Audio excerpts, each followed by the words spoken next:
How Napoleon destroyed armies twice his size. In December 1805, Napoleon Bonaparte was surrounded. He had marched his men deep into hostile territory in the heart of Europe. Now, he was facing a combined Russian and Austrian army that massively outnumbered his own forces. Average men freeze when they look at impossible odds. They look at the massive obstacle in front of them, panic, and accept defeat. But Napoleon didn't panic. He didn't retreat. Because he understood a brutal, fundamental rule of power and strategy that most people are completely blind to. He was about to execute a masterclass in psychological warfare. If you try to fight the entire world at once, you will be crushed. To defeat a massive enemy, whether it is a rival army, a massive financial goal, or an impossible market, you can never attack it as a whole. You must break it into smaller, manageable pieces. Military historians call it defeat in detail. Napoleon simply called it winning. This strategy relies on two things that require absolute discipline: calculated deception and terrifying speed. You cannot just fight hard.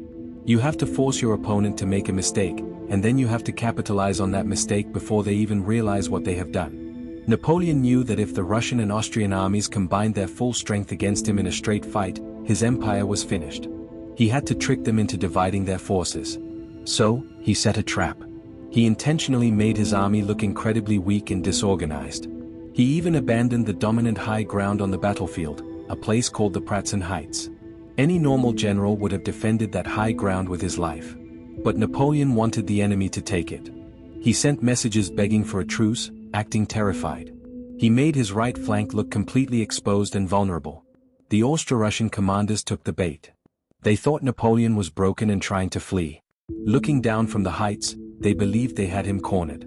They let their greed and arrogance blind their discipline. The enemy abandoned their strong defensive formations on the high ground and rushed massive numbers of troops forward to crush Napoleon's weak right side. But what they didn't know was that Napoleon had hidden the bulk of his main army in the low ground, completely concealed by the thick morning fog.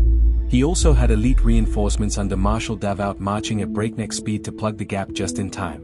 By rushing forward to attack the bait, the massive enemy army stretched itself completely out, creating a massive, fatal gap in their center back on the heights. That was the exact moment Napoleon struck.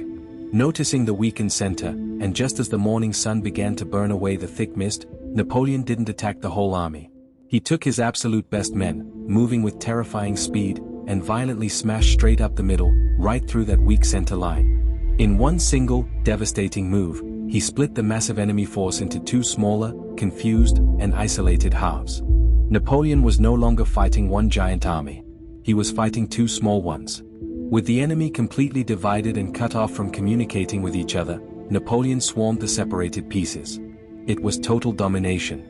At the Battle of Austerlitz, he didn't just beat an army, he destroyed the Third Coalition and shattered an empire. He manipulated their psychology, forced them to abandon their strength, and broke them in half. The world is going to throw massive, impossible odds at you. If you look at the whole mountain, you will quit. You have to divide the obstacle into isolated, vulnerable pieces. Find the weakness. Bait the trap. Isolate the first piece, and attack it with absolute, ruthless speed. Then move to the next. Don't fight the whole war at once. Divide, attack, and conquer.